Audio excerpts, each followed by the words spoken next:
por llevar a cabo otro seminario Travesías más.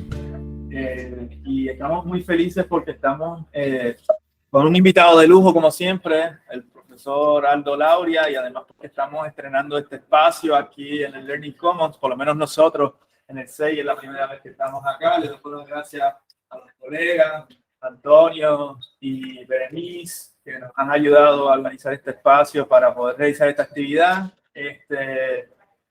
Tenemos a nuestros estudiantes de los distintos cursos de Ciencias Sociales, Economía, Estudios Latinoamericanos y los colegas que están desde la Universidad de Rutgers conectados, los estudiantes del profesor Antonio Matos, algunos estudiantes míos también de la Universidad de Rutgers, que ya vi por ahí, y a todos los colegas profesores que se han unido a esta actividad. Por allí a la profesora Arte Cubano, a la profesora Silvia Rivero, tenemos otros colegas del CEI como Anta Nelson, Tony, que también es del CEI, Dail, por allí vi también a Javi, que se conectó muy temprano. Así que de verdad para nosotros es un súper placer estar aquí. Quisiera no extenderme mucho, decir simplemente que Aldo Lauria, el doctor Aldo Lauria es el director del Center for Latin American Studies de la Universidad de Rutgers, donde también colaboro y al que estoy muy agradecido por las oportunidades que me ha dado, etcétera, y sobre todo porque ha aceptado nuestra invitación y en su medio sabático sacó esta fecha para estar con nosotros aquí, así que un privilegio enorme. Quisiera dejar a el director del CEI, nuestro flamante director, que pase por acá a decir unas palabras y cumplir con los actos protocolares, por favor. ¿Dónde está la cita? Nada, bienvenido al doctor Lauria Santiago. De verdad que es un placer, un privilegio tenerlo aquí, particularmente para el Centro de Estudios Iberoamericanos y el Bachillerato de Estudios Iberoamericanos. Esta temática es algo de los Latino Studies y los estudios de los latinos en Estados Unidos. Es algo que pues, no tenemos especialistas aquí en el recinto que atienda el tema. Así que cuando Gabo nos lo plantea, pues vimos así como que una gran oportunidad para que nuestros estudiantes pues al menos comiencen a tomar en cuenta. Sabido es que posiblemente todos los puertorriqueños, todas las familias puertorriqueñas de alguna manera u otra tengan algún vínculo con los Estados Unidos, sea familiar o sea de otro índole, hasta las experiencias de vida, ¿no? De algunos de nuestros estudiantes, incluyendo las de nosotros, y darle este carácter académico me parece a mí fundamental para estimular a nuestros estudiantes y estimularlos a nosotros como académicos también a explorar una historiografía y a explorar estas temáticas. Así que bienvenido al profesor Lauria y a los estudiantes. Gracias a los directores del Learning Commons. Aquí también este espacio es muy agradable. Pues nada, gracias nuevamente. Adelante, Lauro. Bueno, gracias por la invitación de Gabriel y de la UPR en Arecibo y del Centro de Estudios Iberoamericanos. Es un placer en verdad estar en Arecibo. Trabajé aquí por un año en los años 80 en otra institución. Saludos a todas y todos presentes y guests cibernéticos. Lo que les voy a presentar ahora es un avance de un proyecto de investigación que llevo 10 años más o menos trabajando. Son 2 libros. Uno está por entregarse a la editorial ya mismo, digo yo. Sacamos con la colega Lauren Thomas, sacamos un librito sobre todo Estados Unidos, pero que no incluye este periodo. Los libros que estoy terminando son sobre Nueva York y son más o menos 2 periodos. El primer periodo, que es esto que les voy a presentar, segundo periodo, que es el que le sigue, con alguna conexión. Voy a tratar de balancear lo básico con lo polémico. Lo más polémico está en el libro, tratando de tirar hacia lo básico, pero tratando de dar también un sentidito de cuáles serían las cosas más controversiales o los argumentos un poquito más pesados. El trabajo no es un estudio sobre migración.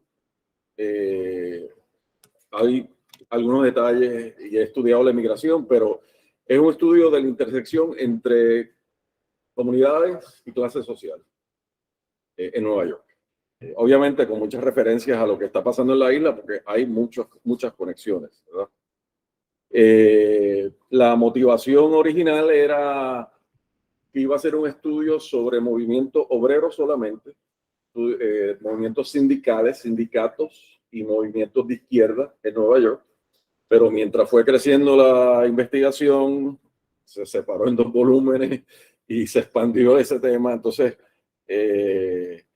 van a ver que trato de manejar las dos y especialmente cómo community intersects with class, ¿verdad? Y también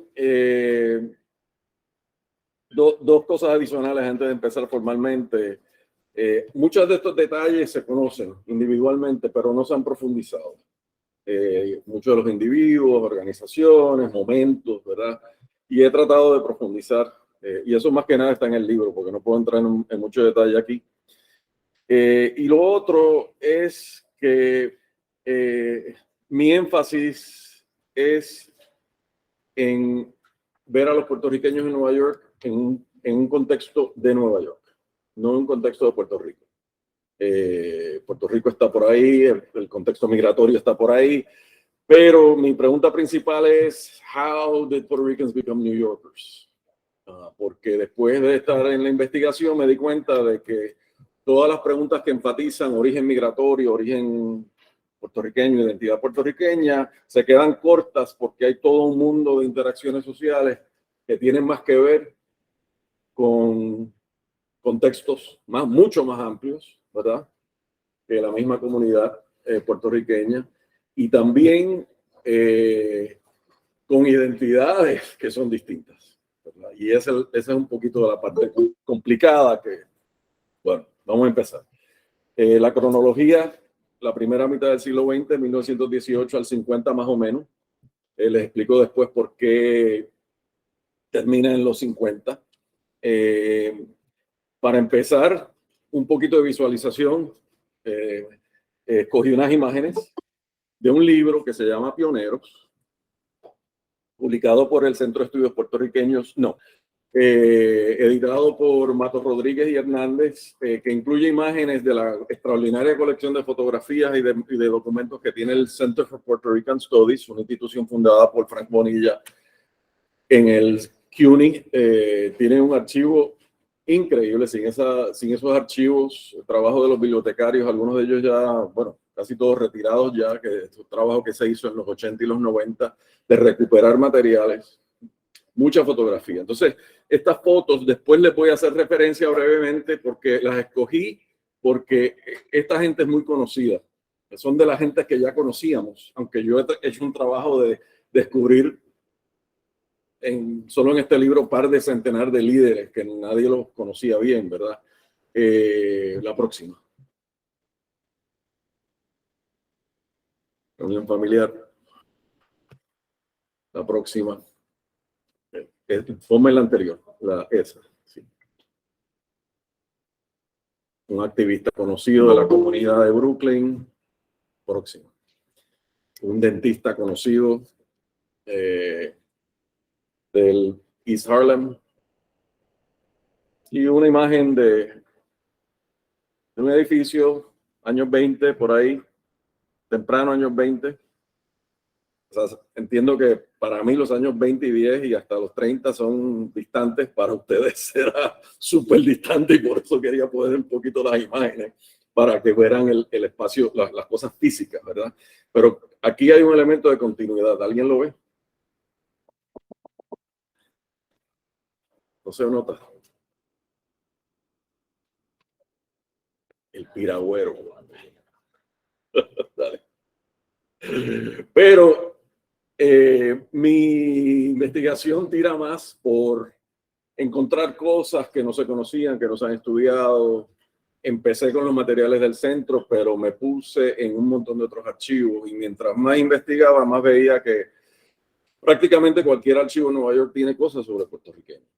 Y eso es parte de ponerlos en un contexto. Esto es un periodiquito del 27, el Machete Criollo, Y específicamente esta organización, el Ateneo Obrero Hispano, lo discuto un poco en mi libro próximo. Y esta también me pareció ilustrativa de un poco de parte de los materiales. El Park Palace en Nueva York hay una tradición de que cada comunidad tiene varios centros de presentación, que son como teatros, pero son centros para eventos, son grandes. Y el Park Palace era el más famoso en la esquina de la Quinta y 110 en el Harlem, en el sur de Harlem. Y ahí se hacían miles de actividades, especialmente, y esto de nuevo será algo nuevo para los jóvenes, un mundo de activismo de izquierda que tenía actividades toda la semana, con centenares de gente, ¿verdad? Y esto es solo uno de centenares de ejemplos de un evento. Creo que esto es una obra de teatro, ¿verdad? Sí. Entonces, Erasmo Bando es famoso. Los papers de Erasmo Bando están en el archivo del centro, por ejemplo, tipo en teatro y cultura, además comunista, ¿verdad? Entonces, en los flyers se nota las actividades políticas y la parte cultural y la parte musical también. Ok, próximo. Ok, empezamos un poco más formalmente ahora. El énfasis es en la diversidad. Estamos hablando de decenas de miles de gente que usualmente se les describe con un párrafo o con una oración, y eso no es aceptable. Mucha diversidad, y eso pues obviamente toma más tiempo, toma más trabajo y toma tiempo documentarlo, ¿verdad? Ampliar las preguntas de acuerdo a lo que uno va encontrando, y el énfasis contextual que ya había enfatizado, que al fin y al cabo es Nueva York, pero dentro de Nueva York están los sindicatos, las comunidades judías, las comunidades italianas, organizaciones de todo tipo. No por ser hace 100 y pico de años, eran las cosas más simples. No son más simples porque están en el pasado, ¿verdad? Inclusive ciertos contextos donde lo que se puede decir es que la vida sencilla ocurre ahora, ¿verdad? Ocurre en la modernidad posmoderna, porque está todo cuadriculado. Aquí no, ¿verdad? Contribuciones anteriores, han habido monografías, especialmente libros. Sánchez Corrol, Altagracia Ortiz trabajó mujeres en los sindicatos de la aguja, de ropa. Lauren Thomas escribió un libro muy bueno de política. Ella es la coautora del otro libro que mencioné. Ok, no son neoyorcanas. Si para alguien eso tiene algún significado, obviamente uno puede usar la palabra neoyorcana para lo que uno le dé la gana, pero usualmente en el contexto cultural político, la generación neoyorcana se define en base a los late 60s, ¿verdad? Y con un contenido muy específico político y cultural, de unos movimientos, de unas organizaciones, y no es de eso de que estamos hablando. Es una comunidad grande. 1945, cuando termina la Segunda Guerra Mundial, esa comunidad tiene máximo estimado 200,000 personas. Migrantes que emigraron hace décadas, y a veces dejo de usar la palabra migrantes porque si llevan la mayor parte de su vida en Nueva York, no son migrantes ya, fueron migrantes. Eso es complicado, ¿verdad? Y eso lo hablan ellos mismos en algunas de las entrevistas. La cuestión identitaria. Trato de no meterme demasiado en eso, pero para aclarar. En Nueva York, en 1945, hay más puertorriqueños que en San Juan. Es la concentración urbana puertorriqueña más grande del mundo en esa época. Entonces quiero apuntar aquí, ustedes tal vez no conocen esto bien, que lo que se llama la gran migración, la migración clásica, que es la que más se ha estudiado, o por lo menos hablado, de los puertorriqueños a Nueva York, es después del 45. Empieza en el 45, lentamente en el 46 despega. Y entonces casi todo lo que ustedes pueden toparse si googlean puertorriqueños en Nueva York, etcétera, pertenece a después del 45. Aparece otro 500,000 de puertorriqueños en Nueva York, en cuestión de, o sea, llega a ser un 15% de la población. Llega a ser una comunidad de 1 millón y pico en la ciudad. ¿Okay? Pero no estamos hablando de eso, estamos hablando de antes. La mayoría de los migrantes no tienen mucho contacto con la isla, se viajaba en barco. La depresión, la Gran Depresión y la guerra interrumpen relaciones económicas normales por 15 años. Y no se frecuentaba. O sea, hay una clase de gente que va y viene constantemente, pero son líderes, son élites, son activistas. Y lo que enfatizo en el libro es la cuestión del trabajo, la clase social obviamente, y las relaciones con otros nuevayorquenses. Y ahí de nuevo no se puede hablar en el abstracto, hay que poner en sus contextos de espacio físico y de tiempo, ¿verdad? De momento. Y trato de enfatizar las interacciones complejas y las uniones étnicas, porque es la parte que no se ha enfatizado en la literatura. En qué comunidades caían los puertorriqueños, de qué comunidades formaban parte, qué interacciones tenían. Se ha enfatizado el conflicto y el rechazo y la discriminación, y eso era solo parte del cuento, ¿verdad? Y había que profundizar ese tema. Y de nuevo, no puedo dar todos los ejemplos en la presentación, pero un indicio de lo que va a salir en el libro. Y un ejemplo ahí de uno de miles, ¿verdad? Que es una comunidad donde ya para los años 40, el 20 a 30% de las mujeres se casan con gente que no son puertorriqueños. Entonces, eso es un pequeño detalle. Tienden a ser el número más alto, que es 30 y piquito, son las mujeres puertorriqueñas nacidas allá. Pero aún con las mujeres que fueron migrantes, es el número más bajito, que creo que es 19% por ahí, se casan con gente que no son puertorriqueños. Los números de los hombres son un poco más bajitos. Pero lo que ya deberían, si hay alguien aquí que es historiador o sociólogo, ya debería estar pensando qué significa eso, qué produce. Slide. Ok. El énfasis en que los migrantes puertorriqueños son mano de obra barata, o sea, es una narrativa que es fundamentalmente cierta, pero son mano de obra barata, sí, pero no se van para ser mano de obra barata. Nadie quiere ser mano de obra barata, ¿verdad? Nadie quiere trabajar por menos del salario mínimo, ¿verdad? Entonces, esa es una de las cosas que yo complico mucho, la cuestión de, bueno, ¿cuánto se ganaban? ¿Qué diversidad había dentro de esa comunidad? ¿Cómo les fue migrando?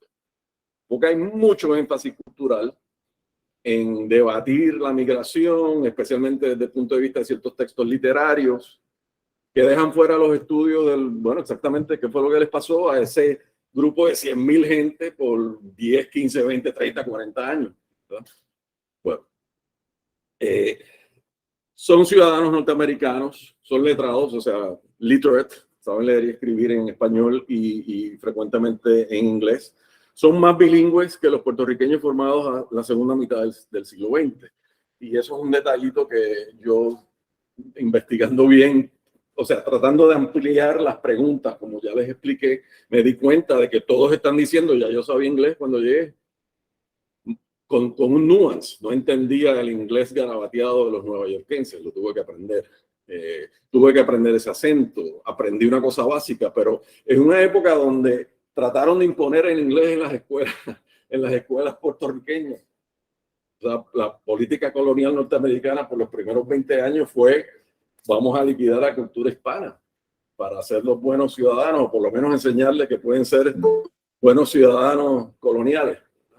Entonces, aprendieron inglés, además de todas las interacciones que muchos de los migrantes tenían con los espacios comerciales creados por el boom económico que creó la conexión con Estados Unidos en el azúcar, especialmente en el tabaco, y tenían ya interacciones donde aprendían inglés también. Bueno, eso es un pequeño detalle. ¿Dónde estamos? La cuestión de la ciudadanía se debate mucho. Yo tengo mucho que decir sobre eso, pero si tienen preguntas. Se ha enfatizado la conflictividad, la discriminación, pero no exactamente cuáles son las relaciones sostenidas por varias décadas, ¿verdad? El contexto histórico es bien importante. Ahí, o sea, eso es para mí fundamental, ¿verdad? Los negros y los blancos, lo que es negro y lo que es blanco importa siempre porque es un contexto de Estados Unidos y de saliendo de Puerto Rico, donde esas culturas están en ambos lugares, pero de una forma que varía mucho. ¿Cómo varía? Pues, de nuevo, depende del contexto, ¿verdad? Son inestables, es un campo de batalla, la discriminación contra los negros es persistente, pero varía cómo se hace y varía el resultado y cómo se pelea, ¿verdad? Bueno, campo racial incluye de todo: aliados, antirracistas, los callados que no dicen nada, que se van por aquí o se van por allá, los militantes raciales que están en peleas antirracistas, y los militantes racistas que quieren imponerle a todo el otro mundo ciertas prácticas. Y eso es Nueva York.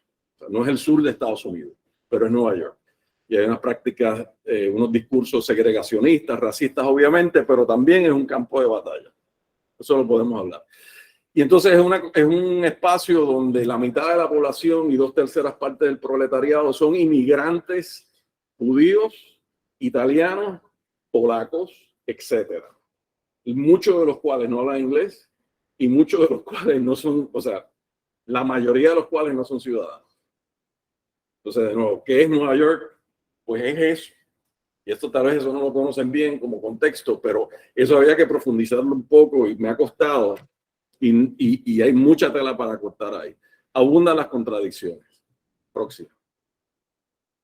Eso además está decir. O sea, está esto y está esto, está el punto medio y está todo a la misma vez. No se puede argumentar que una cosa es simplemente una abstracción sencilla. Ok, voy a ir por décadas.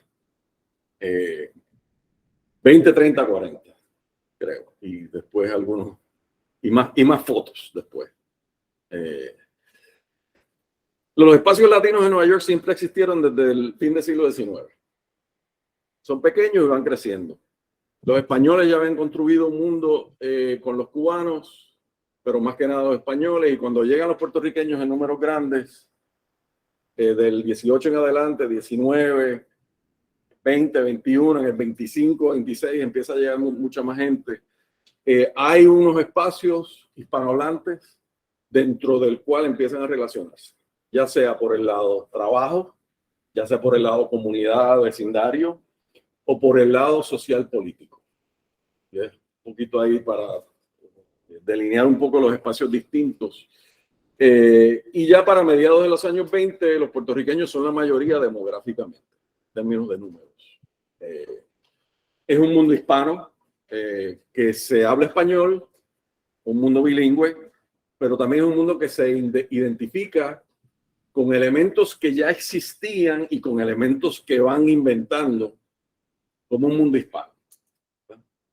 Entonces ahí de nuevo tuve que pausar y decir cuántos puertorriqueños pueden decir que son hijos de españoles, porque montones de la gente que entrevistaron, en las entrevistas que yo uso, dice, mi padre era español, y entonces era como que sí, si acaban de invadir a la isla 20 y pico años antes, padres y abuelos o que nacieron en España o que se hacían pasar por españoles, quién sabe, pero uno de 8 abuelos y abuelas, pues tal vez hay uno o una. Y en el contexto racial norteamericano, eso importa porque eso es proximity to whiteness. Eso es aproximarse al blanco. Tus ancestros no tan blancos no los empatizas en cierto contexto. Eso viene de aquí también, pero allá era más importante, ¿verdad? Pero viene de aquí también. Y allá eso existe y se vuelve a reenfatizar y a cambiar con ciertas prácticas y ciertos discursos. Es un mundo multiétnico de hispanohablantes y de otra gente que habla italiano. O sea, el East Harlem, todo East Harlem, es el vecindario italiano más grande del mundo en este momento. Más italianos, o sea, el vecindario urbano, fuera de Italia. Y las comunidades judías, que bajo judíos incluye gente que viene del mundo, ¿verdad? Eastern Europe, Rusia, Medio Oriente. Entonces, la categoría judía es la que se usa como resumen, pero eso no es una variable de origen demográfico en sí, sino una variable cultural que igual significa muy poco, ¿verdad? Después les menciono un detalle en relación a eso. Muchos vecindarios, y cuando pongo aquí un plus, es que ese tema sigue por todo el periodo, ¿verdad? No solo los años 20. Comercio y sociabilidad tienen que ver con los espacios comerciales, que de nuevo se asume que los enclaves, el término que usan los sociólogos, los enclaves étnicos, toman tiempo en desarrollarse, se desarrollan bastante rápido. Que tienes el dentista, el barbero, el restaurantero, el bodeguero, el que te hace los taxes, etcétera, como negocios en español o negocios puente que te conectan el que no habla español o el que no puede escribir en inglés con algún servicio donde hace falta esa comunicación, ¿verdad? Eso sale rápido y eso se ve enseguida en las publicaciones. Esto es una pena porque esto en los periódicos se ve instantáneamente y no se estudiaba en detalle, pero hay mucho comercio y mucha vida social. En los talleres, que son los lugares de trabajo, están los tabaqueros. Los tabaqueros forman parte de la comunidad. En la literatura puertorriqueña de migración hay un poco un mito de que los tabaqueros son la parte principal de la comunidad, no, de que son los que más se ganan, no, de que son los más radicales, sí, y los más militantes. Hay un capítulo tremendo sobre eso. Pero esos tabaqueros que son españoles, cubanos y puertorriqueños, todos juntos, están metidos ahí con los italianos. Y en sindicatos, en peleas políticas. Y la próxima socialismo, que es muy importante en la década de los 20 y no tanto en la década de los 30, es el Partido Socialista de Puerto Rico, que ustedes deberían saber un poquito de esa historia, que llegó a tener el 25, 20 y pico % del voto electoral ligado al movimiento obrero de aquí. Pues lo llevan allá, ese activismo, esas ideas. Y esa conexión con Puerto Rico, pero entonces conectan igual que el partido de aquí, que técnicamente era un branch del Partido Socialista de Estados Unidos, porque eran estadistas además en su core, ¿verdad? Era unión con el movimiento obrero norteamericano y con la democracia radical obrera, que era el potencial del socialismo, ¿verdad? Entonces se mantiene, esto es una parte que no se ha estudiado bien, tuve que investigarla, que es la parte del Partido Socialista de Estados Unidos, de Nueva York, la sección de Nueva York, y cómo se relacionaba con los puertorriqueños.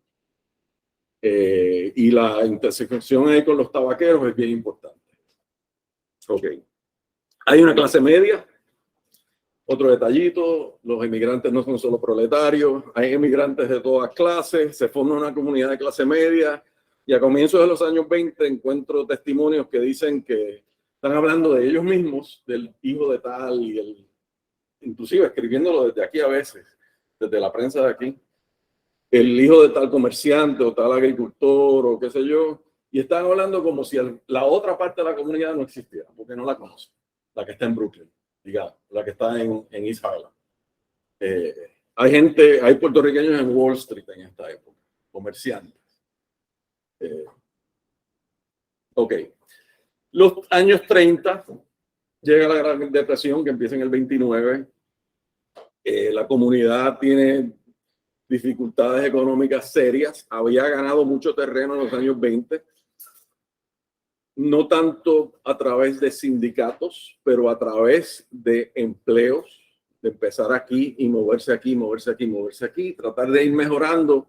Los 15 pesos semanales que te estaban pagando se convierten en 20. Y eso es una diferencia increíble en esa época.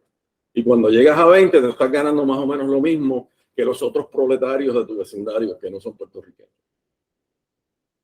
Esa cuestión de los salarios, yo he dedicado demasiada atención a eso, pero para mí que es importante porque así es que se reproduce la gente, viven y comen y whatever. Hay un partido comunista militante que ya existía, pero que hace un esfuerzo en el contexto de la depresión por reclutar hispanos. Del 28 en adelante y el 29 y ya para el 32, los socialistas puertorriqueños se han cambiado de partido. Los principales líderes están acercándose al Partido Comunista de una forma u otra, se hacen miembros, y entonces la sección hispana del Partido Comunista llega a tener como 1000 y pico de miembros, que es para un partido de cuadros en Nueva York, eso es un número extraordinario, ¿verdad? Inclusive considerando también el tamaño de la población adulta hispana. Desde el Partido Comunista el Partido Comunista tiene una época bien radical y después va, mientras se aproxima el fascismo y se aproxima la guerra en Europa y la invasión, el conflicto entre la Unión Soviética y Alemania, que ya se predice desde el comienzo de los 30, van convirtiéndose, hay mucha polémica sobre esto, es una literatura complicada, en un partido reformista. No estaba hablando de revolución, estaba hablando de apoyar a los liberales en contra de la derecha norteamericana y la derecha fascista global, ¿verdad?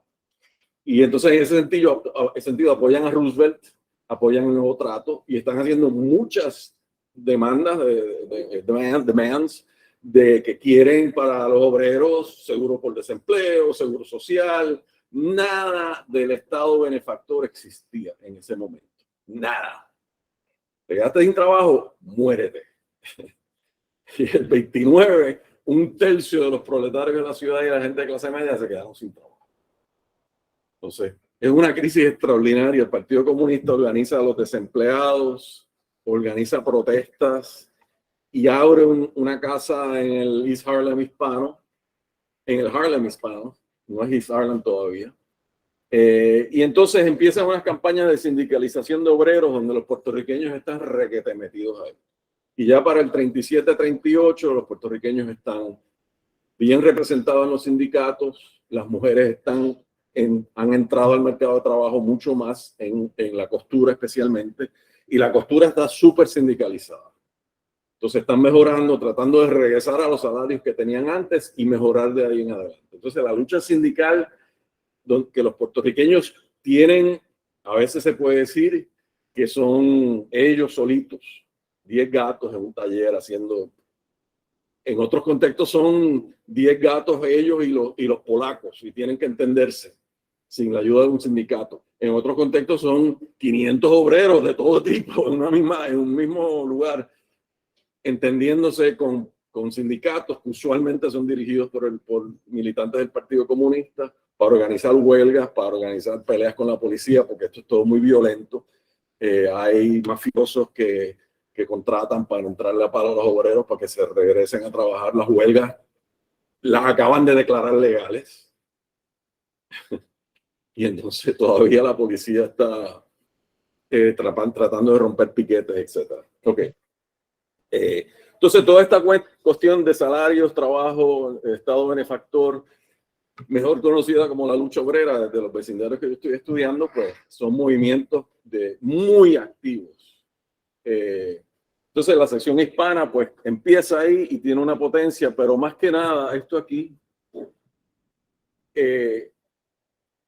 yo argumento que el activismo hispano dirigido por los puertorriqueños tiene una densidad muy única, inclusive única dentro del contexto completo de la izquierda norteamericana, algo que no lograron los afroamericanos, ni los italianos, ni los judíos. Y por eso yo lo llamo Frente Popular Hispano, Hispanic Popular Front, que es la política de apoyo al reformismo militante, ¿verdad? Pero entrelazada con la cultura hispana y como ya proveyendo una base identitaria para una comunidad grandísima que está participando en esto. Entonces el IWO es el centro, esta organización aquí, que están más o menos los 1000 militantes de la sección hispana aquí, pero el IWO es lo que los salvadoreños llamarían una organización de masas. Es una organización de masas cultural. Son clubs de vecindario que empiezan ofreciendo un seguro barato, que esto es un invento del Partido Comunista. ¿No? Un seguro barato para la gente que no se quede, si alguien se muere, es un insurance company que se convierte en clubs obreros de vecindario, y esto despega en la comunidad hispana extraordinariamente. Y le dedico mucha atención a eso, y llega, o sea, es básicamente la organización de izquierda más grande que los Young Lords en ese sentido, con miles y miles de miembros. Y Y entonces, entre ese elemento, que no puedo entrar en mucho detalle, pero la prensa hispana, la prensa de izquierda y la prensa comunista, ahí hay varias piezas. El movimiento antifascista y el movimiento a favor de la República en la Guerra Civil Española, a fines de los años 30. Los puertorriqueños dirigen eso. Y hay españoles metidos ahí porque ahí continúa habiendo una comunidad española. El American Labour Party, que es un partido paralelo creado con el apoyo del Partido Comunista esto en Nueva York es una práctica, en otros estados no se permite. Tú agarras votos y le dices a toda la izquierda, vota por Roosevelt, pero con nuestro partido, para que ellos vean que le podemos traer 500,000 de votos y nos tienen que hacer caso. Entonces, el American Labour Party es un partido militante de izquierda, sube y baja con las líneas y a veces los giros bizarros de la línea del Partido Comunista. Después, la derecha de ese partido se sale y crea otra cosa. Eso es después en los 40. Pero Vito Marcantonio es el congresista de East Harlem, de los italianos y los puertorriqueños, lo apoyan extraordinariamente en Washington.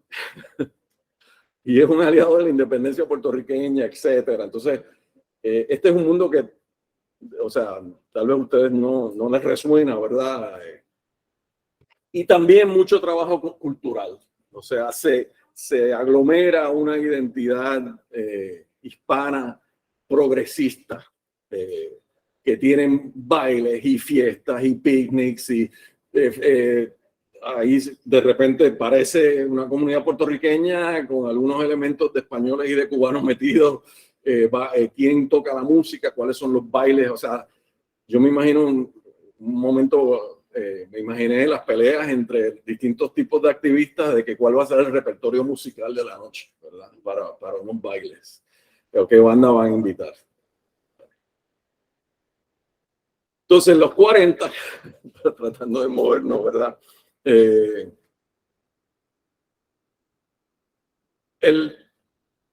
Se va a la guerra todo, ¿verdad?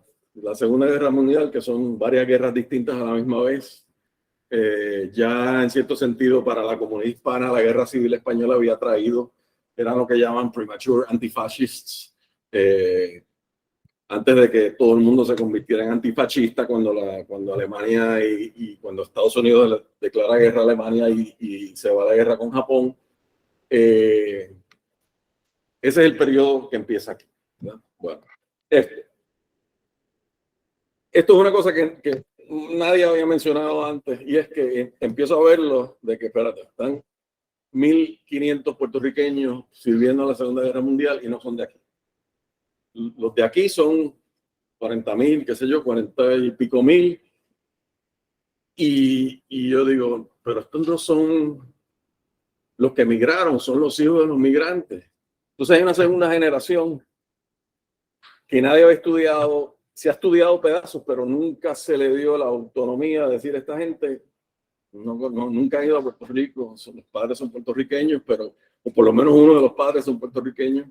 Pero esta cuestión de la segunda generación es un tema que yo enfatizo mucho porque van a ser en 1950 la otra mitad de la población puertorriqueña. Están los padres y ellos. Y eso fue un análisis estadístico de ver cuántos pueden ser, etc. La Segunda Guerra Mundial es súper importante para la gente de Nueva York, para todo el mundo. La escasez, el boom económico, los ajustes salariales, el patriotismo, tener a un hijo en el ejército.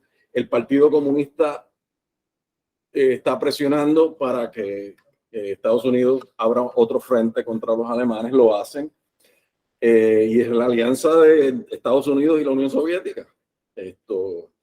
Y la guerra, más que nada, en términos de volumen y violencia, es la Unión Soviética los que están peleando con Alemania. Entonces, esta vaina de la Segunda Guerra Mundial es súper importante y ellos lo narran en las entrevistas, ¿verdad? Distintas piezas, pero para colmo, no es solo como ciudadanos en una guerra con los hijos, taca, taca. los trabajos nuevos, la industria militar. Nueva York está produciendo todo tipo de cosas para la industria militar, pero también de que la izquierda apoya ese mundo, ese esfuerzo. El IWO celebra los jóvenes que son hijos de miembros que están sirviendo o que llegan muertos, por ejemplo. La expansión sindical continúa al punto de que 2/3 partes de los obreros industriales norteamericanos están sindicalizados. Y eso es un mundo que no conocemos.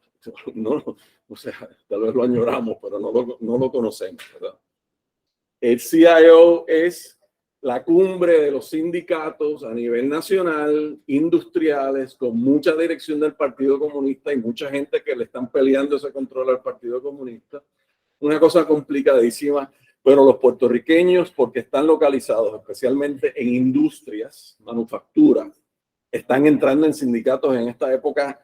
Los sindicatos se dedican a tratar de sindicalizar a todo el mundo. Y es un mundo donde, aunque yo enfatizo manufactura, los que trabajan en cafeterías tienen sindicatos. Los que trabajan en hoteles tienen sindicatos. Los que trabajan en Londres tienen sindicatos. Más o menos el 55% de los adultos puertorriqueños que trabajaban eran miembros de una unión. Y recuérdense, esas son uniones militantes, muchas afiliadas con la izquierda, con tradición socialista, con tradición comunista.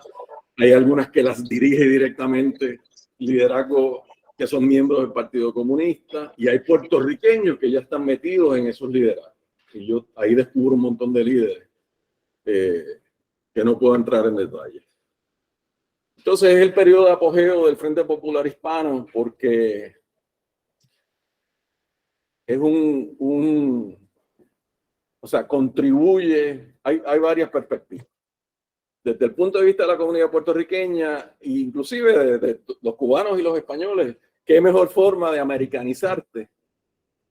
Que tus ideas radicales no son contrarias al centro, a las comunidades. Los judíos son igual de radicales. Los italianos votan por Marcantonio también. El American Labor Party tiene el 25% de la población, de los votos dentro de la ciudad de Nueva York. La izquierda is a player, ¿verdad? Y eso tiene un impacto sobre cómo las comunidades se integran y se identifican.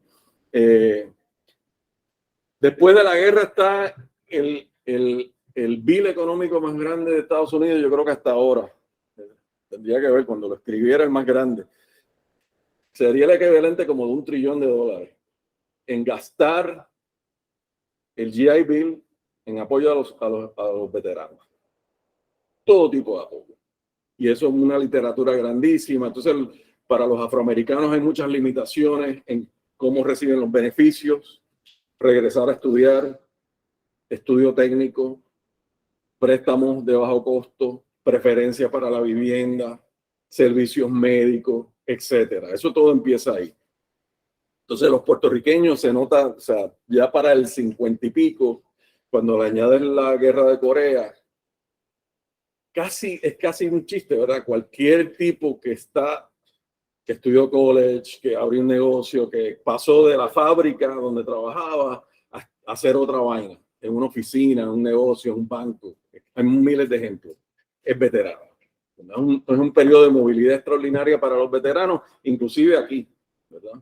Tienen recursos, tienen opciones, tienen un servicio de empleo que les ayuda a buscar trabajo, etcétera. Entonces está también la cultura patriótica que se enfatiza en ese periodo y para los puertorriqueños que siguen peleando con algunas prácticas discriminatorias, no solo lo que ya tenías, que es la ciudadanía legalmente, sino haber servido en el ejército o tener un hijo que murió en el ejército. Eso en la literatura de Latino Studies, especialmente para los mexicoamericanos en el oeste, en California, por ejemplo, es otro bate más para pelear contra la discriminación. Y entonces empiezan a salir discursos de ese tipo. La vida cultural y comercial se expande, obviamente, hay más dinero. Eso es otro tema, no se ha estudiado cuidadosamente. Y esto es un proceso de americanización, pero americanización de cierto tipo, no es el cliché que uno tiene en la cabeza de, qué sé yo. Y aquí es un problema con el audience de Puerto Rico, porque hay mucha resistencia a entender eso en una forma que sea contextual. Dale. Entonces, en los 50, más o menos, estos temas continúan. La economía de guerra continúa hasta el 53. Ya en ese periodo están llegando migrantes puertorriqueños, más o menos de 10 a 30,000 al año que se quedan, ¿verdad? La guerra en Corea, hay un crecimiento de la prensa hispana, empiezan a aparecer revistas y periódicos nuevos, algunos ya identificados como solamente puertorriqueños, aunque siempre en las descripciones dicen el periódico de los puertorriqueños y los hispanos, o sea, en el marketing, ¿verdad?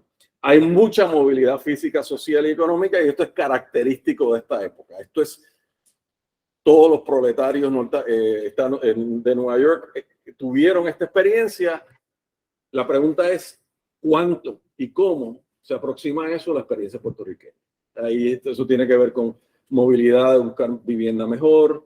Obviamente la gente negra o de color tiene más limitaciones, ¿verdad? Y un tema político que se habla en cuestión de política pública, cómo arreglar eso. La izquierda la han reprimido. Votan un montón de gente los trabajos, empieza la Guerra Fría, ese mundo de izquierda lo caducan, pero los líderes continúan y lo que sale de ahí, bueno, lo voy a poner en el próximo slide, es una cierta tendencia política progresista dentro de la comunidad. Se forma una clase media obrera y clase media en términos muy relativos. No son los años 30, se están ganando más dinero, tal vez el doble, ¿verdad? Los hijos los tienen en college, que es gratis, básicamente, City University. Y obviamente estoy enfatizando los ejemplos que rompen con la expectativa tradicional, pero hay mucha diversidad.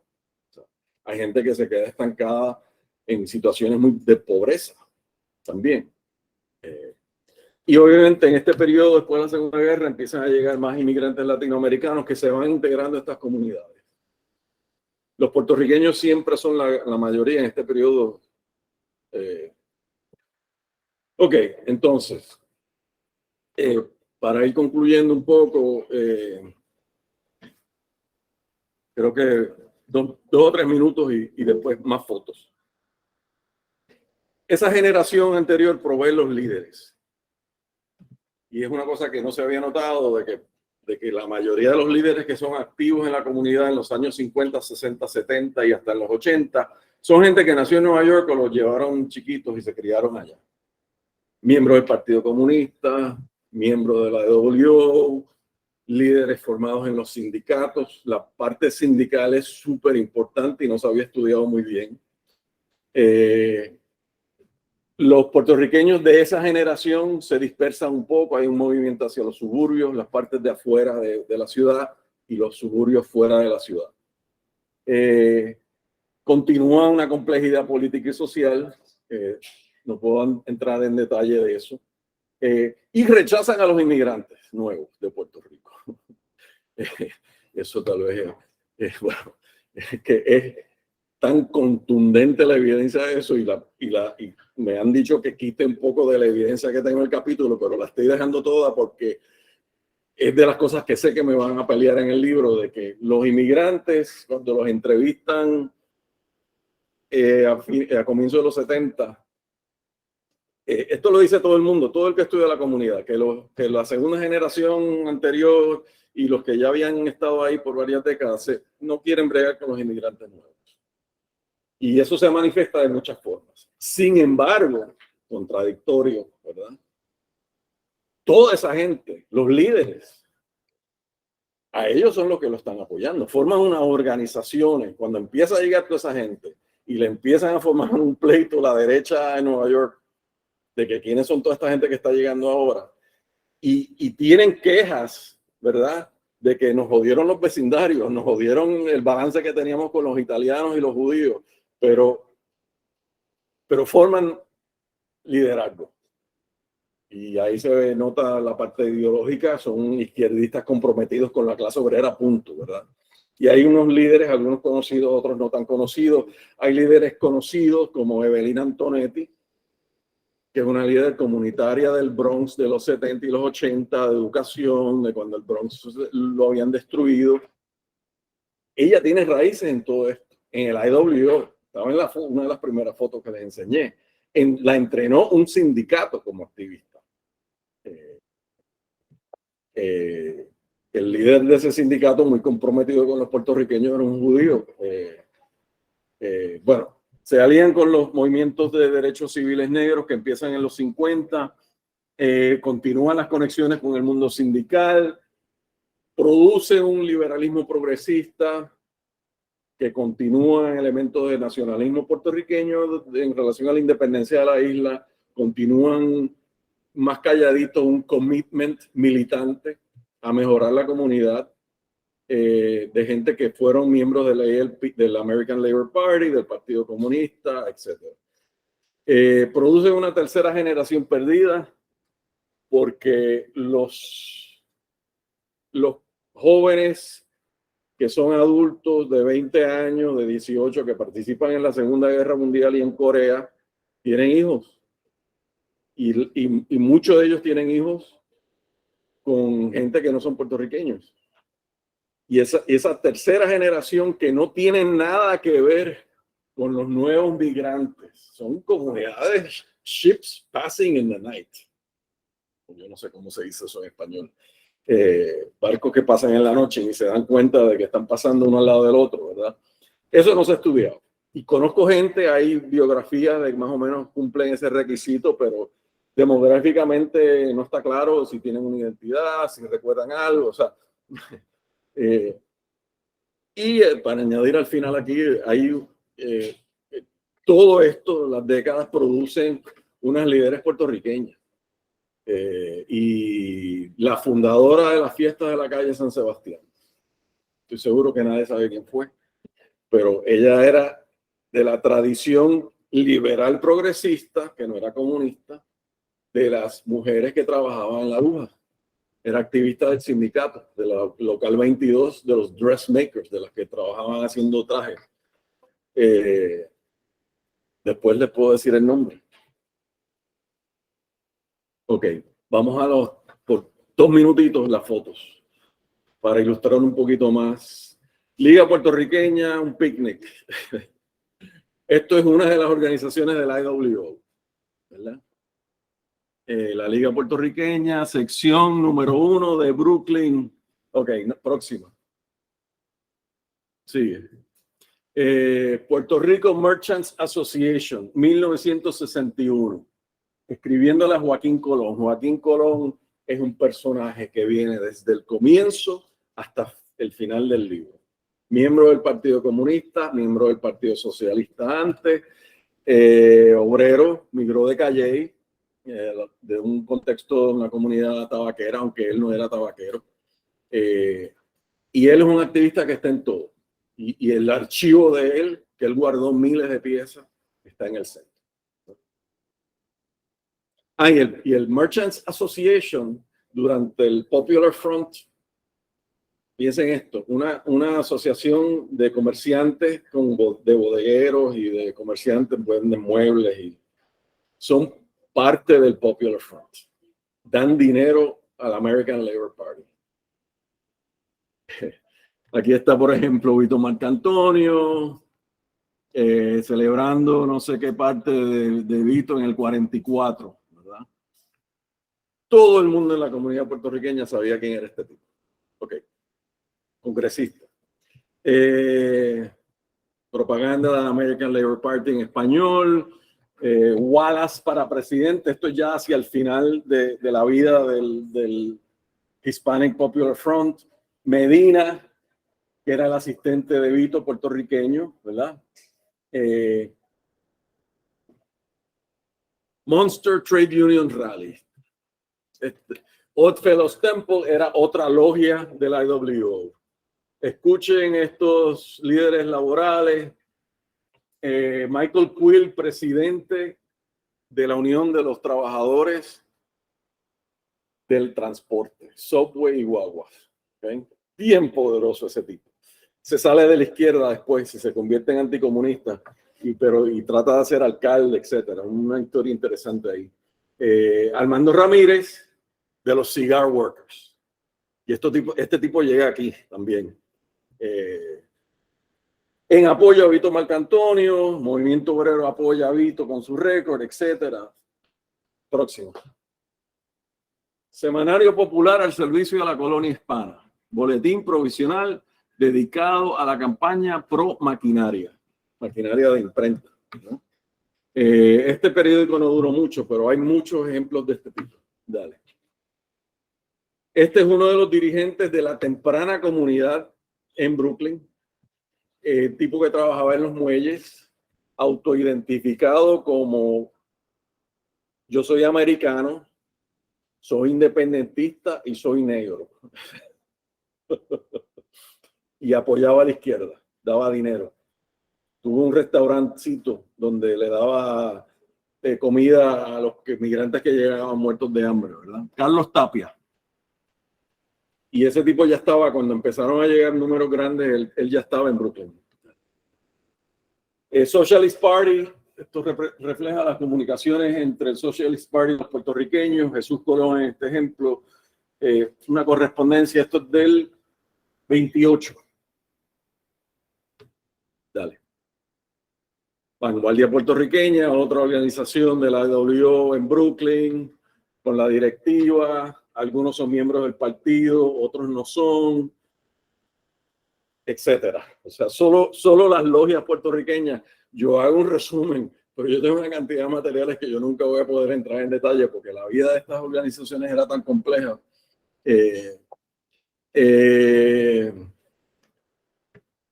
En honor a FDA, EDR, esto ya es la cultura reformista del Partido Comunista, ¿verdad? Y del American Labor Party.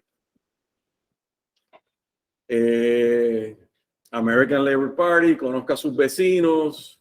Esta es un flyer bilingüe. Esto es del 40 y pico, creo. Y José Guiboyó, que es un tipo carpintero de Brooklyn, proletario, miembro del partido, dirigente de una de las logias de la AWO, con él y su esposa, aliado de Jesús Colón.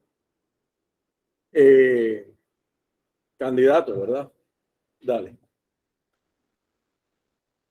Otro ejemplo, esto es del 23. 24. Estos son de las organizaciones principales socialistas obreras de Harlem en los años 20, dirigidas por la izquierda puertorriqueña. Ateneo Obrero, la Universidad Proletaria. Sí, la próxima. Comité Nacional de la Sección Hispánica, IWO. Esto es una fiesta. Dale. Es que quiero llegar a una. Protesta contra violencia contra los puertorriqueños. Un baile en el Park Palace con Rafael Hernández. La Oficina del Servicio de Empleos, que la comunidad misma la pide en los años 30, del gobierno de Puerto Rico, dirigentes de la Liga, dale, recogiendo dinero para, esto es un gráfico extraordinario, que lo voy a reproducir en una página internet de daños en Puerto Rico por un huracán. No recuerdo exactamente cuál ahora, pero ¿qué dice? 22 de octubre, bueno, próxima.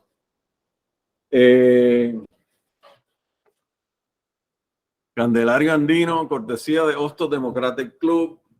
Los clubs demócratas se arriman a la izquierda.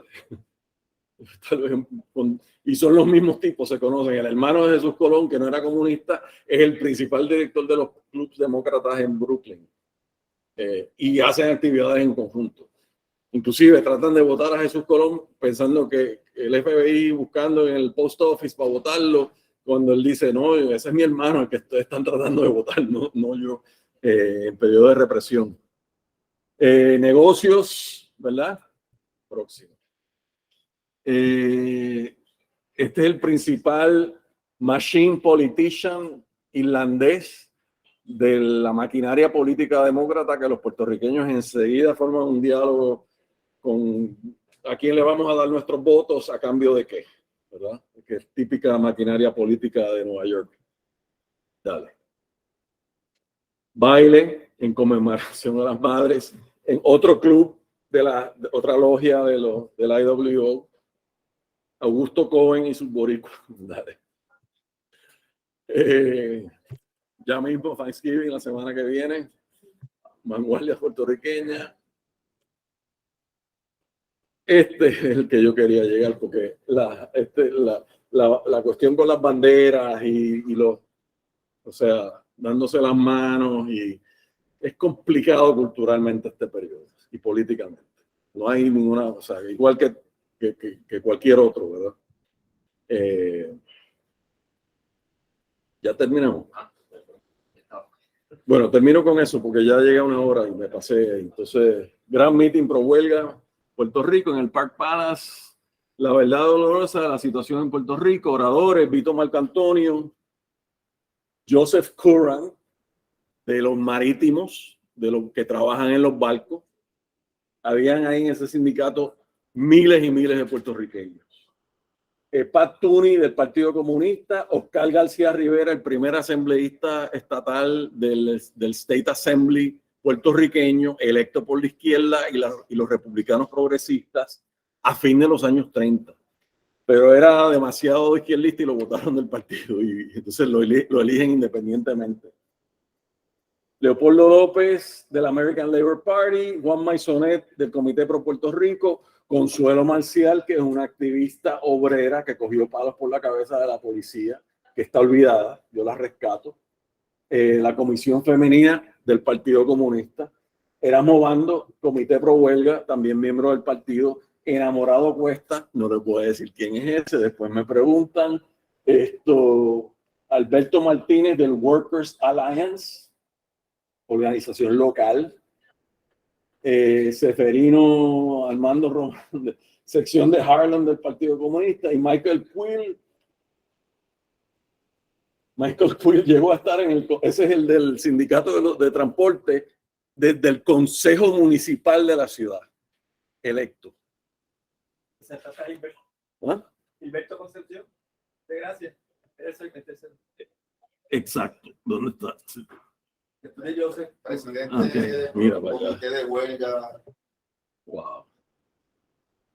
También ese hay que me preguntan quién es ese después. O alguien que buscar discusión aquí. Ok, that's it. Gracias. No, súper interesante. Ya no sé si el color de la camisa es casual o tiene un propósito. No digo.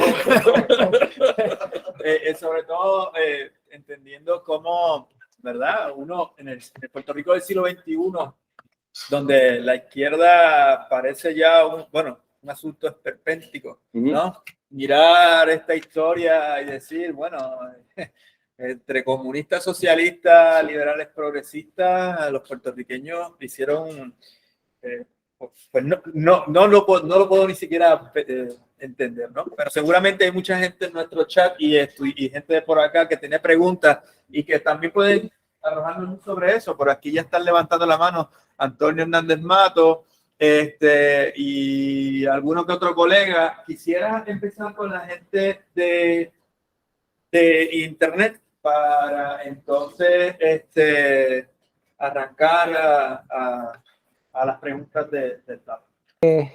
Bueno, primero, darte las gracias, Aldo, por la presentación. Me parece que efectivamente tocas muchas áreas que pues, han sido, como tú bien dices, ¿no?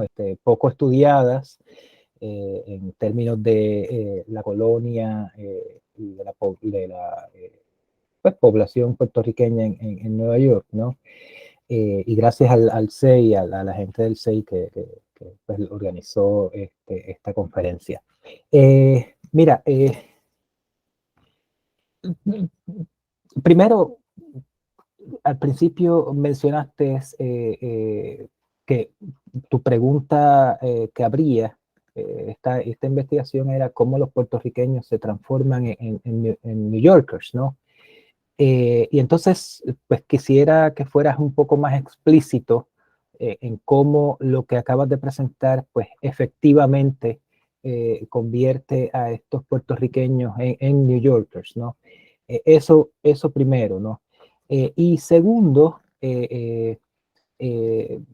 como bien también dijiste en algún momento, ese periodo de principios del siglo XX, a mí me interesa hasta el setup de la Gran Depresión, ha sido muy poco estudiado, a mi entender. Lo que existen son como 3 libros que estudian el periodo, puertorriqueños en Nueva York en ese periodo.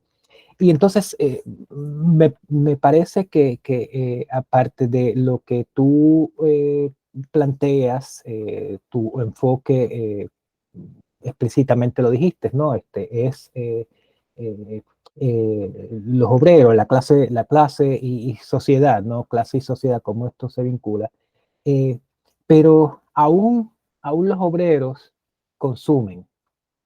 Y ese elemento del consumo, a mí me parece que ha sido completamente obviado, ¿no? Sánchez Corrol, en su libro pionero, no lo toca. Lorin Thomas, tampoco, a pesar de que uno de los eventos claves que ella discute, los Harlem Riots del 35, son porque cogen a un individuo robando, ¿no? O bueno, dice que robando. Y quien más tal vez lo discute es el tercer libro que yo conozco sobre los puertorriqueños en Nueva York en esta época, es el de Ruth Glasser, sobre la música, ¿no? Que ella sí pues entra un poco en la cuestión de esa sociedad de consumo, ¿no? A través de la música.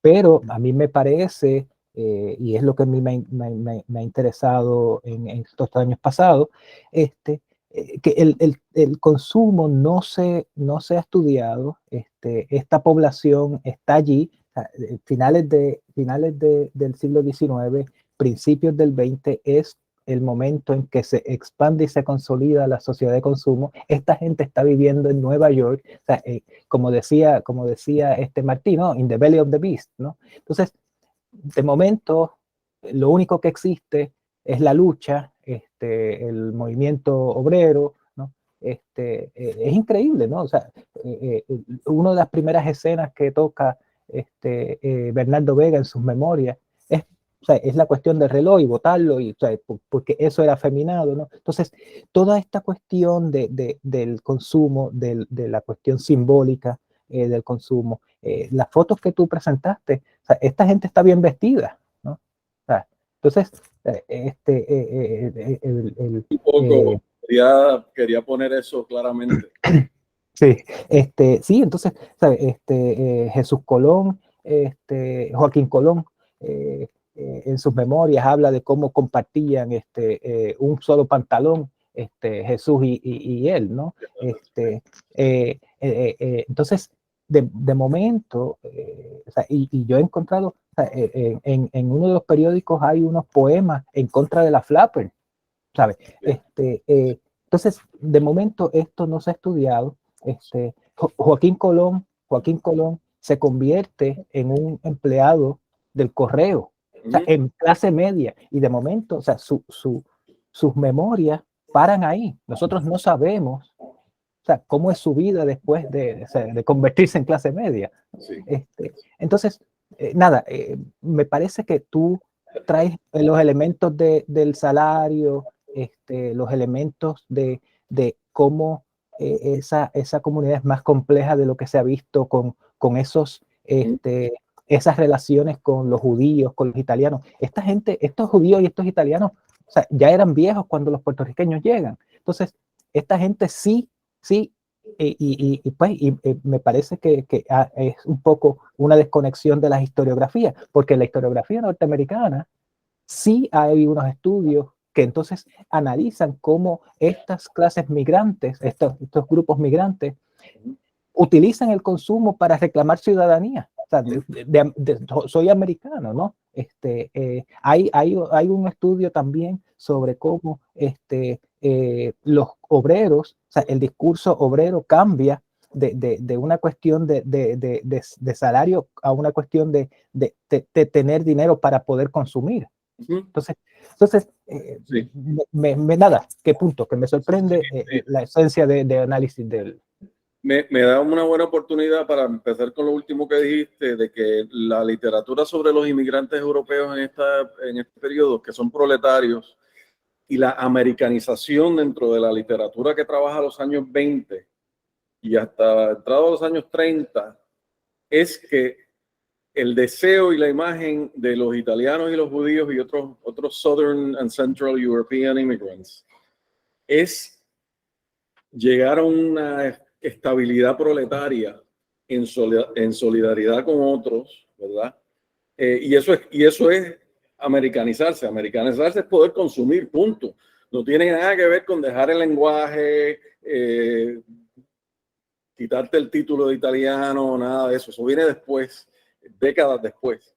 Entonces el consumo, estoy totalmente de acuerdo. Hay un récord en la prensa y en las revistas de producción cultural, de vida social a través del consumo que no se ha estudiado y está ahí.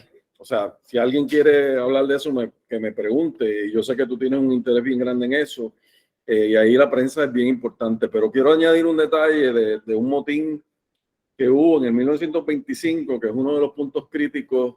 Loring lo expandió, Loring Thomas, en el barrio, en la frontera comercial entre la comunidad judía y la comunidad hispana, se forman unas peleas, un riot callejero, y mueren un par de gente, y vienen de Brooklyn, el hombre que les enseñé de Brooklyn, que piensa que los del East Harlem son un poquito demasiado blanquitos y de clase media, y les dice, aquí le vamos a enseñar cómo se hace el trabajo en Nueva York, y se trae varios carros llenos de obreros de Brooklyn a repartir palos en East Harlem en esa pelea. Entonces, tradicionalmente eso se ha explicado como una pelea de comercio, de los comerciantes judíos que controlaban un corredor y no querían competencia de los hispanos. Entonces yo, investigando más, descubro que la comunidad judía de esa zona son judíos sefarditas, que entienden y ya dicen, hablan español. Entonces, wow, eso lo complicó todo. Hay relaciones entre estas dos comunidades. El español que se había dicho que los comerciantes judíos aprendieron español para venderle a los puertorriqueños, pues no, ya tenían un elemento ahí de idioma, ¿verdad? Y entonces encontré un historiador desde la comunidad judía sefardita de esa zona que está hablando literalmente en la prensa, y los intelectuales de esa comunidad en ese momento están diciendo: los puertorriqueños nos están robando nuestras mujeres. Y entonces entra ahí la cuestión de género, la cuestión de interconnection, la cuestión de, espérate, no es conflicto si están haciendo parejas interétnicas de algún tipo, ¿verdad? Y, anyway, eso es una sección pequeña, ¿verdad? Pero va que con el tema del consumo, pero como parte de una sociabilidad compartida que usualmente se enfatiza a lo hispano, pero, o sea, hay una narrativa que dice, que describe un español que visita el vecindario, que dice: el barrio hispano del sur de Harlem es como un París hispano un poco oscuro. Pues enfatizando la diversidad de colores, ¿verdad? Están los restaurantes, bueno, etcétera. Ahí lo dejo. Hola a todos. Gracias, Aldo, por este preview, ¿no? De lo que va a ser un libro muy esperado. Par de cosas. la fundadora de las fiestas de San Sebastián es Rafaela Valladares, así que creo que es a quien tú te referías. Otro punto, esto para Antonio un momentito, Peter Carlo hizo una tesis sobre criminalidad y los espacios en Nueva York, es decir, la geografía urbana de Nueva York, que ojalá que se convierta en un libro porque añade, ¿verdad?, a esta otra a otras miradas sobre los puertorriqueños en esa década de 1920, tan importante. Bueno, yo hablo en este momento como nieta de una migrante puertorriqueña que llegó a la ciudad en 1926 y se integra a los trabajos de la aguja y de fashion, porque y con esto conecta con consumo. En la Quinta Avenida trabajando en una tienda que se llama Franklin Simon y que tenía mucha clientela latinoamericana. Y ella, que sabía coser muy bien, pues entra, habla español y sirve de intermediaria también entre clientas y la administración de la tienda. Y ella era parte, y eso era parte de su identidad, miembro de la International Ladies Garment Union. Y esa era una pieza muy importante, ¿verdad?, de lo que ella era. No porque fuese líder ni nada por el estilo, pero eso le daba una, digamos, era parte de una comunidad de trabajadores y los derechos, etc.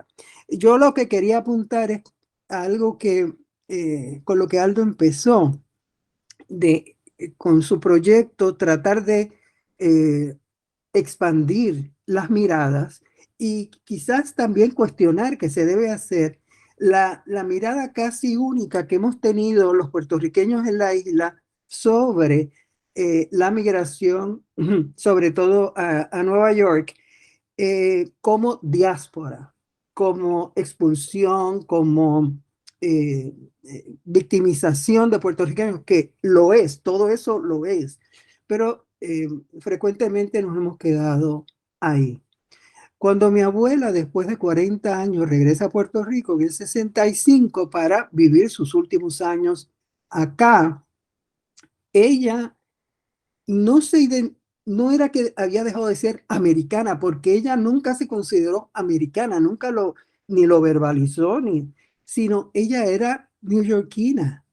Ella, su identidad básica era de haber nacido en Puerto Rico, etcétera, y eso era familiar, eso era sangre, pero su identidad era la de Nueva York.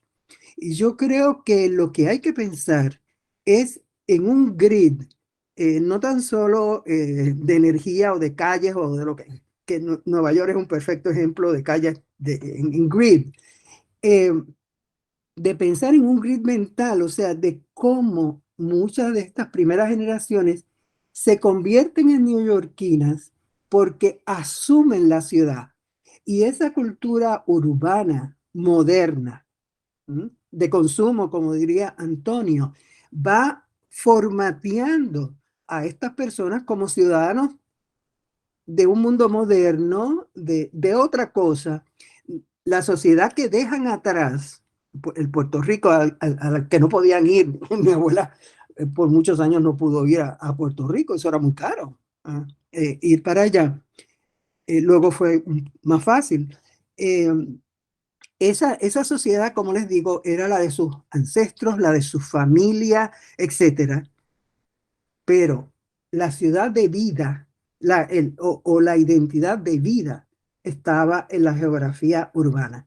Y yo creo que esa conexión, no tan solo de clase, ¿verdad? Social y de razas, etcétera, que intersecciones que Aldo propone, pero también las intersecciones con el grid de la ciudad, es decir, la ciudad como un espacio identitario. Y eso era todo. Gracias, Silvia. Totalmente. O sea, eso es aparente. Hay que hacer una distinción. Los migrantes originales llegan a eso y lo dicen claramente. Inclusive hay narrativas de rechazo a la isla. Yo no quiero nada que ver con donde yo salí y punto. Entonces, y celebran de distintas formas y es una cosa procesada, no es automático. Lo que ellos valoran en su vida es haber tenido esas relaciones con esta gente, a veces de conflicto y a veces de colaboración dentro de la izquierda, no de la izquierda, en la fábrica, fuera de la fábrica, en los vecindarios, en los alquileres, etcétera. Es que es súper claro y me ha chocado lo claro que eso sale de las entrevistas que he usado, producidas en los años 30 y producidas un poquito después cuando ya son un poco mayores, pero para la segunda generación que nace allá, yo todavía estoy procesando cómo ellos se consideran, son bilingües, sus amigos son negros, judíos, italianos, lo dicen constantemente. Y las peleas de ellos en la calle son negros, judíos, italianos. Y hay algunos que aproximan ese tipo de vida y hay otros que aproximan una vida que se queda dentro de un bubble hispano. Pero hay gente que seguramente llega a rechazar la identidad y ahí también yo narro cómo hay muchos que escriben narrativas biográficas en los últimos 20 años, ya mayores, y expresan un double consciousness por toda su vida. Hay uno que dice que se metió en el ejército, se mudó a California, nunca regresó a un espacio de este tipo, pero él habla de cómo él es dos cosas, parte de eso y alguien que está por encima de eso mirándolo con otros ojos. De una conciencia especialmente hacia lo racial, no lo racial de él porque él es blanco, pero lo racial de cómo, en el ejemplo que él da, de cómo trataban a los mexicanos americanos. Y eso es un tipo que no fue parte de la izquierda ni nada, es un veterano que se formó como profesional después, etcétera, y escribe esa narrativa. Hay mucha diversidad ahí también. Anyway. Sí, estoy. Pues Aldo, quiero felicitarte, me gustó mucho y he estado muy interesada en todo lo que has estado diciendo. Es que yo hace un tiempo me metí un poco en el tema indirectamente a través de mi estudio de las memorias de Bernardo Vega, que yo creo que tú conoces, yo creo que compartí eso contigo. Y sí, sin yo ser estudiosa de la población de Nueva York, ni ser estudiosa del hispanismo, me salta de mi lectura del texto el hilo conductor más interesante que encontré, precisamente ese elemento aglutinante de la hispanidad que yo no conocía, de otra hispanidad que me parece a mí distinta de la que surgía en Puerto Rico, ¿verdad? Por otras condiciones. Y que yo la veo muy peculiar de Nueva York, precisamente ese ambiente multicultural, pero que a la vez tiene la hispanidad como hilo, como el elemento aglutinador. Y eso me llamó mucho la atención y quería pues compartir contigo que sí, que te he seguido todo lo que has dicho y me parece sumamente interesante. Y entonces también que me ocurre una idea aquí sobre la marcha atendiendo al tema del consumo que trae aquí Antonio, pues yo sí, me parece que el consumo es un elemento que también sale mucho en esas memorias, que es la única parte, ¿verdad?, que yo he estudiado de un tema a donde no había entrado antes. Y veo que hay un compromiso de izquierda, por lo menos es lo que yo veo en el caso de esta memoria, un compromiso de izquierda que convierte este grado de éxito, de consumo, de prosperidad en algo que hay que de alguna manera entra en conflicto con el izquierdismo, ¿verdad? Hay una especie de un avergonzarse, como si traicionara sus ideales, ¿ves? Entonces es algo que queda muy, que tú lo ves como ocurre, cierto éxito, cierta prosperidad, ¿verdad? Moverse a los suburbios, en fin, hay ciertos movimientos a donde tú ves un progreso que no necesariamente tendría que estar ceñido con un progresismo de izquierda, ¿verdad? Pero que sí se ve como un elemento de traición. Entonces tienes que estar recordando todo el tiempo que yo como cuchifrito o lo que sea, que yo me mantengo en la cultura popular y trato de aferrarme a ella y expresarla. Así que eso pues, me ha parecido bien interesante y pues quería compartir contigo ese pensamiento y con ustedes. Pues nada, eso era lo que quería decir. Me alegro que mencionaras, Astrid, lo del manuscrito de Bernardo Vega, porque yo lo he leído, lo conozco bien, pero yo no lo uso. Yo traté de olvidarme de Bernardo Vega y empezar desde lo que fuese, todo lo que no fuese ese texto. Ni siquiera quería ponerme un diálogo de confirmar lo que él dice, ni de, yo no, traté de dejarlo afuera porque es el que todo el mundo usa, todo el mundo conoce y tiene problemas serios además, entonces no quería meterme en eso.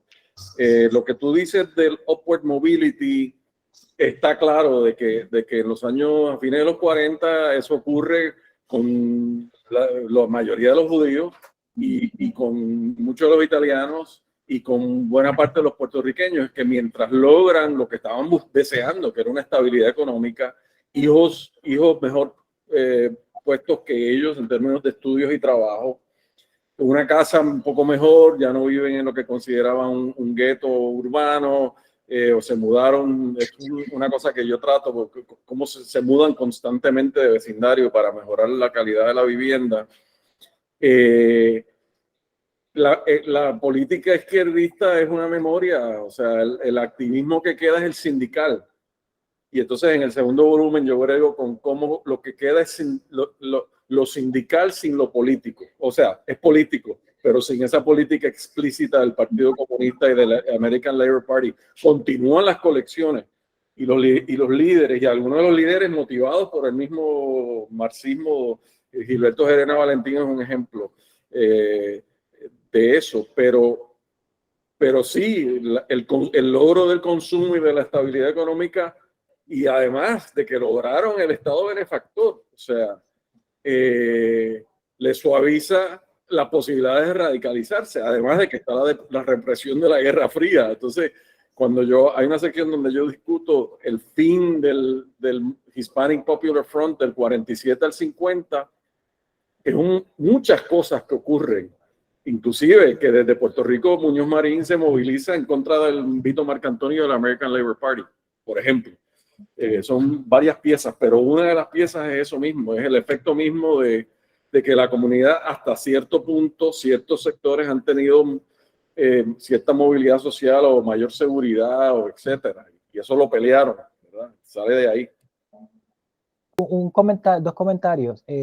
Primero, para Silvia, mira, hay un libro que lo escribió una persona que ahora está en España. Se llama Se nota que usted es moderna. Entonces, trabaja precisamente el debate entre mujeres sobre la mujer moderna, ¿no? Y entonces toca un poco toda esta cuestión de la que tú estabas hablando, ¿no? Que a mí me parece que es un excelente libro y pues nada, lo recomiendo. Y entonces para Astrid, totalmente, o sea, yo creo que la cuestión del consumo se entiende bajo el signo del traidor, y me parece a mí que esa visión ha pasado a la historiografía que se produce sobre los puertorriqueños en Nueva York durante esta época, ¿no? O sea, hablar de esa movilidad se convierte de momento en un signo de traición, ¿no? Así que nada, me parece un poco, pues tal vez también parte de que esa historiografía se ha producido desde una visión neonacionalista tal vez, pero bueno, eso, nada, gracias. Tenemos un estudiante acá, Andrés, para una pregunta. Andrés, Andrés, por favor, para que podamos cachar. Usted mencionó la palabra única cuando sobre la lucha obrera en 1930 y cómo eso formó el Frente Popular Hispano. ¿Qué es eso de único? ¿Qué lo hacía único en ese tiempo? No recuerdo exactamente el contexto, pero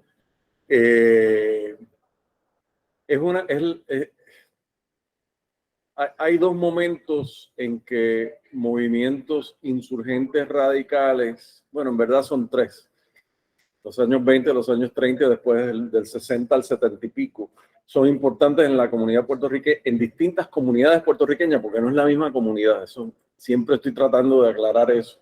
En los años 20 la dominación de los socialismos, Partido Socialista allá y afiliación con el Partido Socialista de aquí y dirigidos especialmente por los tabaqueros, pero no solamente los tabaqueros. Y son el centro dinámico de la comunidad, punto. Son hegemónicos.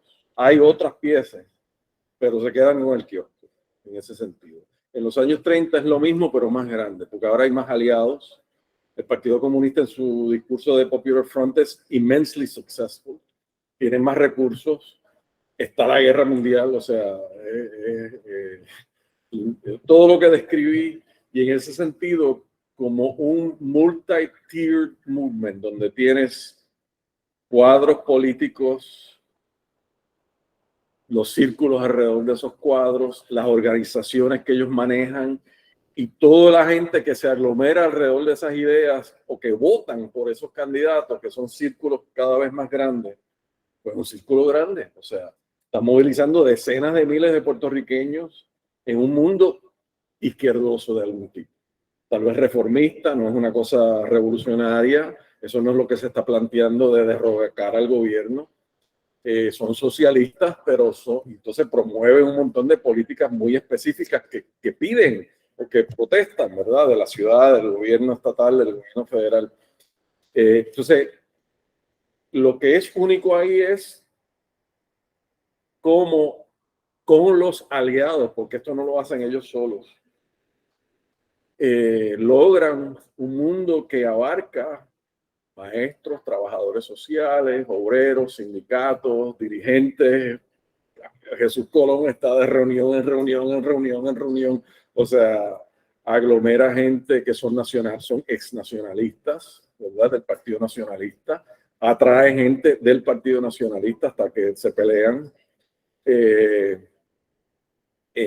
Ahí tiene un aspecto electoral, tiene un aspecto sindical, tiene un aspecto cultural. O sea, le provee a estos inmigrantes hispanos, que eran casi todos puertorriqueños, pero no solamente, una forma de americanizarse a través de una identidad proletaria, izquierdista, activista, urbana, moderna, como dijo Silvia, todo eso. Y que conlleva también, más calladitamente, mejorar la vivienda, aprender qué tipo de coat es el más nuevo o el mejor. O sea, hay ese aspecto del consumo. Además de que para los puertorriqueños las mujeres trabajan en la costura. O sea, algunos de los sindicatos, las mujeres puertorriqueñas son 10, 15, 20, 30% de la membresía. Ya cuando llegan los años 50, que vienen todos los nuevos migrantes, algunas de las locales de las dressmakers son 50% por mujeres puertorriqueñas. Entonces, producen ropa. Son las que producen Nueva York es el centro global industrial de Estados Unidos y de muchas cosas, pero en ropa es el centro global. Entonces producen, eso se ve, eso hasta West Side Story original tuvo que acknowledge en la ropa ese detallito. Que yo no quiero ni hablar de eso tampoco, porque ese es otro tema. Pero la gente, los periodistas y los que hablan sobre la comunidad puertorriqueña en los 50, en los 40, hablan de la ropa, especialmente de las mujeres. Y el contraste entre el que llega con ropa que no le sirve para el invierno, para el frío, whatever, este es un jíbaro acabado de bajar del monte. Esa es la recepción. Pero típicamente eso se entiende como están mofándose de un puertorriqueño. No, son los otros puertorriqueños que se están mofando de nuevo, fresh off the boat. Y eso lo han hecho todos los grupos étnicos de Nueva York. El que acaba de llegar no sabe nada y es como que... Entonces, ¿cómo va mejorando la ropa? Y cómo insisten en un estilo específico las mujeres puertorriqueñas, en cómo se visten allá. Al punto de que la gente sabe cómo o sea, prácticamente inventan un estilo nuevo. Está el uso de los colores también.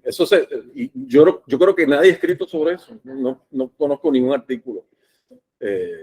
Anyway, por ahí mucho más. Entonces es único en ese sentido de que es el centro de la comunidad.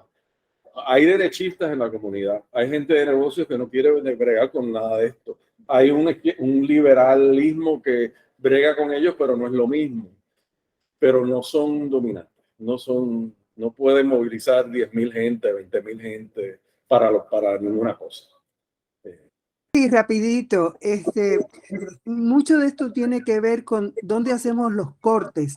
Hay cortes que tienen que ver ya cuando la guerra empieza y ahí corta una serie de procesos.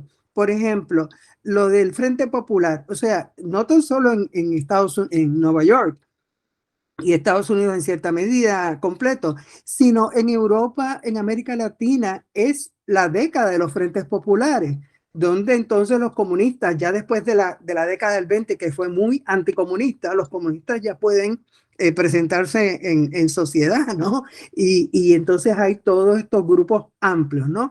Podría quedar parte de esa cultura de Frente Amplio después de la Segunda Guerra Mundial, pero ya es una cosa nostálgica, ya eso se cancela. Así que la guerra posiblemente sea uno de esos cortes importantes.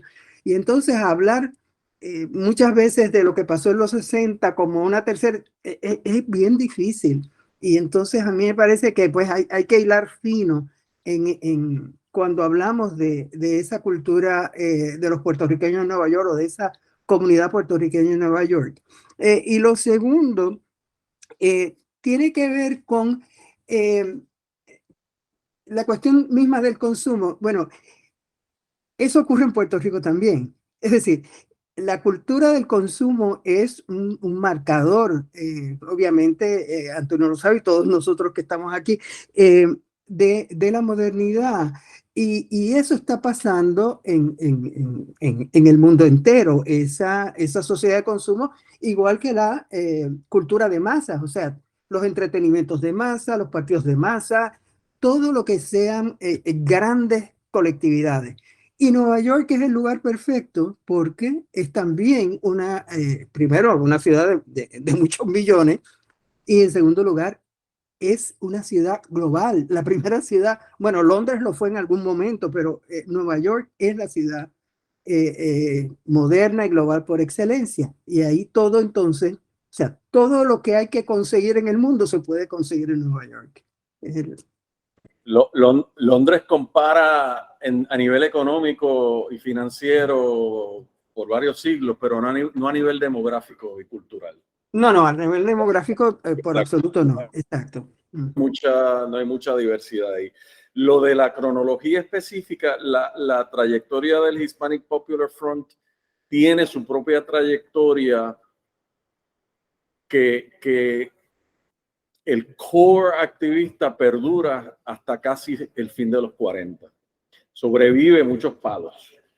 El IWO lo eliminan, el Estado interviene, asumen las propiedades del IWO, cierran los kioscos, pero eso ya es el 50 y piquito. Pero McCarthy y todo el problema, digamos, del anticomunismo opera en contra de eso, o sea que están viviendo a la defensiva, no como parte de opera, pero no cerró. Y cuando Muñoz Marín interviene en las elecciones contra Marco Antonio en el 49, Marco Antonio recibe más o menos, él está corriendo para alcalde, ¿ok? Y recibe un montón de votos, no gana. O sea, meterse en la ciudad un izquierdista en ese momento, absurdo. Está peleando contra The Tide y metiéndose en una campaña gigantesca que no le iba a funcionar de todas maneras. Pero el análisis que se hace de los votos tradicionales hispanos e italianos para el American Labor Party en el 49 continúan, o sea, a nivel electoral. O sea, ya han votado gente de los trabajos, hay represión, pero no es, o sea, es una curva descendiente, pero tiene bastante vida hasta el 47-48. Y por eso es que Muñoz Marín va y tiene que hacer campaña seria a favor de él, otro contrincante contra Marco Antonio, en pelea con los nacionalistas también, está metido ahí. Y manda ese es el problema principal, supongo yo. El problema es Albizu. Albizu en Nueva York y su pronto regreso a Puerto Rico. Quería preguntarte, Aldo, mencionaste que en los años 30 el Partido Comunista ocupa a un sector importante de líderes puertorriqueños, ¿verdad? Para esa época también había dentro del movimiento comunista internacional hay unos cuestionamientos que quise introducir, que los hace Trump, ¿no? Y se da un debate. Yo quería saber si tú has podido identificar ese debate que otro caribeño participa, que es el R. James, va a participar en ese debate, y si has podido identificar posicionamientos de los líderes puertorriqueños con respecto a este debate, ¿verdad? El estalinismo o los funcionamientos que introduce el trotskismo y los posicionamientos. Totalmente, esa es una muy buena pregunta. Bueno, empiezo con un poco con la conclusión. Es que una de las críticas que yo hago es que la participación de los cuadros puertorriqueños o no les interesa o no los integran de una forma ideológica, básicamente. No están leyendo Marx ni debates, conocen las disputas y los cambios y a veces los cambios radicales en la política del partido, pero lo que más yo veo es el trabajo de los independentistas tratando de lograr que el Partido Comunista de veras apoye la independencia, lo cual en verdad son muy inconsistentes con eso. Y la relación con el Partido Nacionalista, que es otro tema. Yo no he encontrado un trotskista puertorriqueño. Lo he buscado. Lo he buscado porque me puse a leer la prensa trotskista, porque esa tradición la conozco bien. No encuentro tampoco mucho debate ideológico de ese tipo de posicionamiento de los cambios en lo internacional, el giro tal o el otro giro. Y en cierto sentido, la cultura, como dijo Silvia, y yo lo tengo escrito ahí, es una Popular Front reformista, aliancista, y cabe todo el mundo. Y no tiene que tener una profundidad ideológica. Jesús Colón no tiene mucha profundidad ideológica en ese sentido. Aún desde correspondencia interna, ¿verdad? Se discuten cosas políticas estratégicas, de crecer las organizaciones. Eso sí, olvídate, sindicatos, o sea, olvídate. Y se entiende que nosotros somos comunistas y esta gente no son. ¿Cómo vamos a bregar eso?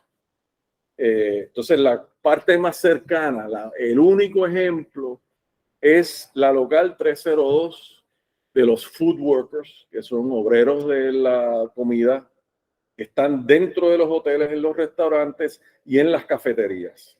Y son como 10,000 o 20,000 miembros, donde hay 4 facciones, incluyendo es de los pocos sindicatos en Nueva York que identifico la intersección entre la facción estalinista del partido y una facción trotskista, una facción anticomunista y la facción mafiosa.